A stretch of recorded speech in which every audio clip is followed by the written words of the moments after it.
আচ্ছা না, ও তো রাজু তো আবার অনেক ভার্সেটাইল, সে অনেক কিছু করতে পারে, ওকে কি করানো যেতে পারে? ভার্সেটাইলস মাইন্স না, এগুলা কিচেন টাইলস। এই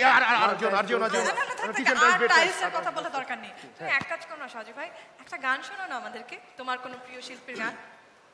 সেটা শোনানো যাবে। তোমার কিন্তু একটা প্রিয় শিল্পী আছে না, ওই যে এই শিমুল, ইসলামি করো নাকি? কি করো? বাংলাদেশের যদি কোনো গণসঙ্গীত শিল্পী, সে হচ্ছে আমি, ফকির আলমগীর ভাই। এই আলমগীর, হ্যাঁ আলমগীর। এই যে শোনো, এই যে ফকির আলমগীর, আপনারা কি মনে করেন যে এই ফকির আলমগীর সারা জীবন গণসঙ্গীত গাইছেন? ও সহিনা গেছোস কিনা হেইয়া তো গাইছে নাকি? আমি কিন্তু আধুনিক গানও গাইছি, সেটা শুনবেন? অবশ্যই অবশ্যই তো শুনবে। এক জনমে পাইতাম যদি আরো অনেক যে হেবহ, বুকের মধ্যে ঘুরে নিতে সুখের বৃন্দাবন। আচ্ছা আলমগীর ভাই, আপনি তো গাচ্ছেন আধুনিক গান, কিন্তু তারপর আপনি এরকম করছেন কেন? অভ্যেস অভ্যেস, ওই সারা জীবন গণসঙ্গীত গাইতে গিয়ে নাম তার ছিল জন, হেই হেই হেই করতে করতে হাত উঠে গেছে। যাই হোক, ধন্যবাদ। যাই দেন এখনই ছাড়া পাবে না। আচ্ছা, তুমি তো আলমগীর ভাইকে নকল করলে, এখন এটা তো গান গাইলে, এখন একটু অভিনয় করে দেখাও অন্য কাকে। আমি বোধহয় আর আমার মাঝে নাই, সব অন্যের মাঝে। আচ্ছা, নিজে হারিয়ে খোঁজা যাবে। যার সম্পর্কে বা যাকে নিয়ে এখন অভিনয় করার চেষ্টা করব, সেটা উনি জীবদ্দশায় আমাকে অনুমতি দিয়ে গেছেন যে করতে পারো। উনি এখন আমাদের মাঝে নেই, উনি আমাদের কিংবদন্তি অভিনেতা হুমায়ুন ফরিদি। যদিও এখন বলে ফেলেছি, নাও লাগতে পারে, তারপর বলে আছে, শোনো তোমরা যে বাংলাদেশে জ্বালানি খাতের এত ভর্তুকি দিতে হয়, তোমরা এটা জ্বালিয়ে রেখেছো কেন? হ্যাঁ শিমুল, এটা নিবাও। তুমি তো অযথা উঁচু হয়ে গেছো। উঁচু মানুষদের সমস্যা কি জানো? ওদের বুদ্ধি থাকে হাঁটুতে। ঠিক বলেছেন নাদিয়া, তোমার কি মনে হয়? একদম ঠিক বলছেন ফরিদি ভাই। আচ্ছা, আমি এখন যাই, আমার আসলে ওই ডাকের মতো ভালো লাগছে না। সবাই থাকেন, আর একটু কষ্ট করে হাততালি দেন। আসি। থ্যাংক ইউ তোমাকে। আচ্ছা শিমুল, এবার বল, রান্না করতে টাটকা মাছ, মাংস, তরকারি আর প্রয়োজনীয় আরো অনেক উপকরণ লাগে, লাগে না? লাগে, অবশ্যই লাগে। সেগুলো তো বাজারে গেলেই পাওয়া যায় বা সুপার স্টোরে। বাজারের কথা বলাতে আমার একটা কথা মনে হলো, সেটা হলো তুমি মাঝে মাঝে আমাকে রান্না করে বসিয়ে রেখে বাজার করতে গেলে ফিরতে এত দেরি করো কেন? আরে বাবা, রাস্তায় যে জ্যাম, আমি তো ফিরে আসি। আমি তো সেই ভদ্রলোকের মতো করি না, আমি হারিয়ে যাই না। আবার কোন ভদ্রলোকের কথা আসছে? আরে ওই যে ভদ্রমহিলার হাজবেন্ড।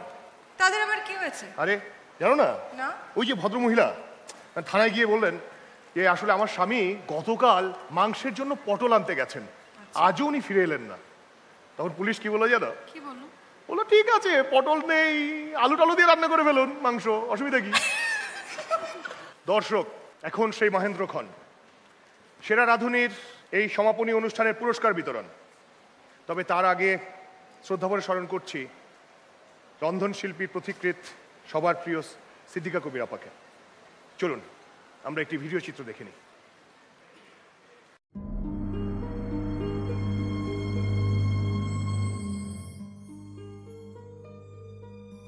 রান্না শুধু প্রয়োজন নয়, এটি একটি শিল্প। আর এই ধারণার পথিকৃৎ সিদ্দিকা কবির। দেশীয় টিভি চ্যানেলে রান্নার অনুষ্ঠানের পথিকৃৎ বলা হয় তাকে। উপস্থাপক হিসেবেও তিনি দ্যুতি ছড়িয়েছেন দীর্ঘদিন। তার উপস্থাপনায় সিদ্দিকা কবির রেসিপি জনপ্রিয় একটি অনুষ্ঠান হিসেবে নাম কুড়িয়েছে সব দর্শকদের কাছে। 1965 সালে তখনকার পাকিস্তান টেলিভিশনে ঘরে বাইরে অনুষ্ঠানের মাধ্যমে সিদ্দিকা কবিরের টিভি উপস্থাপনা শুরু। পান্তারাস জিনিসটা কি দিয়ে তৈরি হয়েছে, কিভাবে তৈরি হয়েছে, এটার কোনো রেসিপির মধ্যে নাই। আজকাল আমরা বলি যে কোনো roll, chicken and egg roll, তার মধ্যে বুঝতে হবে যে চিকেনও আছে, এগও আছে, এই ধরনের না। বাংলাদেশে রান্নার বই লেখার প্রচলন এবং তা জনপ্রিয় করে তোলার প্রথম কৃতিত্ব তাঁর। একটি রান্নার বই যে বাড়ির বুকশেলফে জায়গা করে নিতে পারে তার প্রমাণ দিয়েছেন তিনি। তার লেখা রান্না খাদ্য পুষ্টি বইটি বাংলাদেশে সবচেয়ে বেশি বিক্রিত। আমাদের প্রিয় রন্ধনশিল্পী পরম শ্রদ্ধেয় সিদ্দিকা কবির এবছর 31 জানুয়ারি মৃত্যুবরণ করেন। জীবদ্দশায় তিনি ছিলেন অকৃত্রিম বন্ধুর মতো, অভিভাবকের মতো। আজ তিনি নেই, কিন্তু রয়ে গেছেন সবার মাঝে আমাদের প্রেরণার উৎস হিসেবে। আজ আমাদের এই অনুষ্ঠানে আমরা গভীর শ্রদ্ধাভরে স্মরণ করছি এই প্রিয় রন্ধনশিল্পীকে।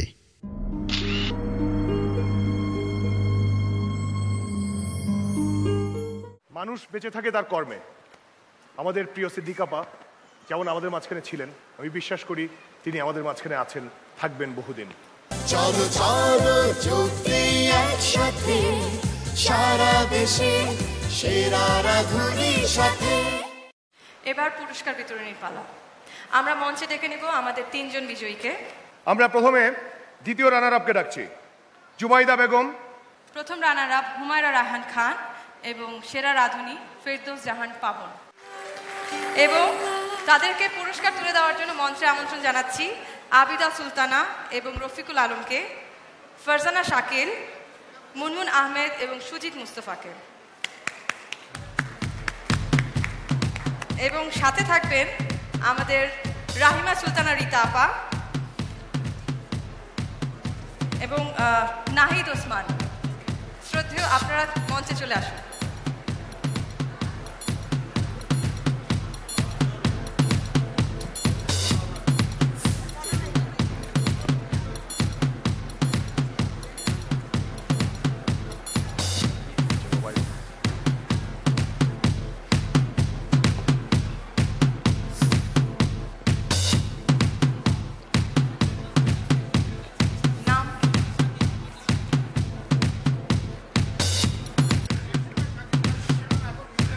আমাদের 3 বিজয়ীকে মঞ্চে আমন্ত্রণ জানাচ্ছি।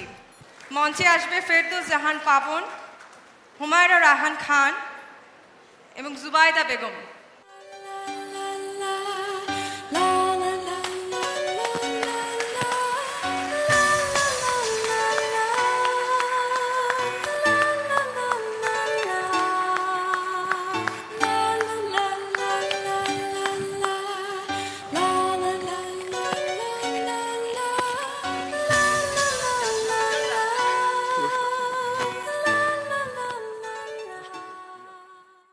প্রথমে দ্বিতীয় রানার আপ জুবাইদা বেগম। জুবাইদা বেগমের হাতে পুরস্কার তুলে দিবে মুনমুন আহমেদ এবং সুজিত মুস্তফা।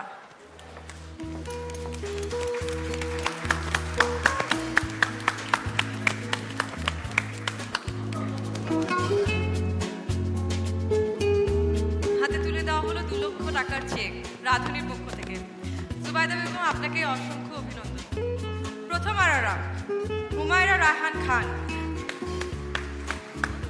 ক্রেস্ট দেবেন ফারজানা শাকিল আর চেক দেবেন শাকিল ভাই, যেটা আপনার দিয়ে অভ্যস্ত।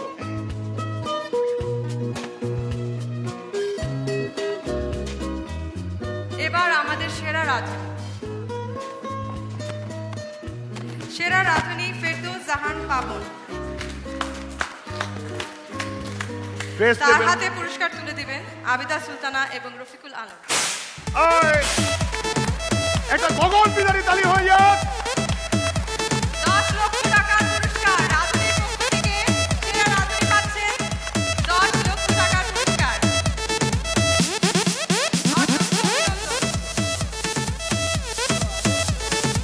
আচ্ছা, সেই সঙ্গে আমরা পেয়ে গেলাম আমাদের 3 জন বিজয়ীকে।